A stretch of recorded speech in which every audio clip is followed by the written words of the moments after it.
Supreme court ने मंगलवार को दिल्ली सरकार को फटकार लगाई। कोर्ट ने कहा कि दिल्ली सरकार regional rapid rail transit system परियोजना के लिए फंड आवंटित करने का वादा करने के बाद भी फंड आवंटित नहीं कर रही है।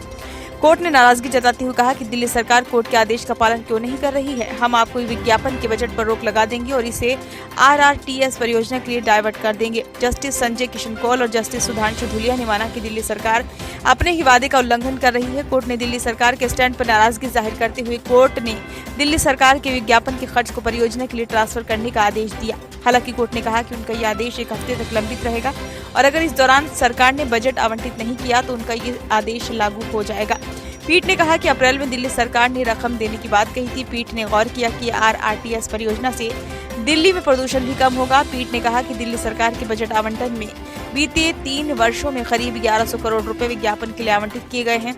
मौजूदा वित्तीय वर्ष में यह आवंटन 550 करोड़ रुपए है। पीठ ने कहा कि बजटीय आवंटन ऐसी चीज है जिसे सरकार को पूरा करना चाहिए, लेकिन अगर राष्ट्रीय परियोजनाएं प्रभावित होंगी और उसकी बजाय विज्ञापन पर खर्च की जाएंगी तो हमें विज्ञापन के फंड को प्रोजेक्ट के लिए ट्रांसफर करना होगा। दिल्ली सरकार की तरफ से कोर्ट में पेश हुई वरिष्ठ वकील मीनाक्षी अरोड़ा ने 1 हफ्ते का समय मांगा।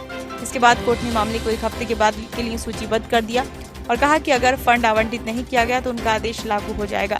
बता दें कि नेशनल कैपिटल रीजन यानी कि NCRTC ने दिल्ली सरकार के खिलाफ सुप्रीम कोर्ट में याचिका दायर की थी, जिसमें दिल्ली सरकार पर समझौते के उल्लंघन का आरोप लगाया गया है। इस याचिका पर सुनवाई करते हुए कोर्ट ने दिल्ली सरकार की खिंचाई की। ब्यूरो रिपोर्ट, नई दिल्ली।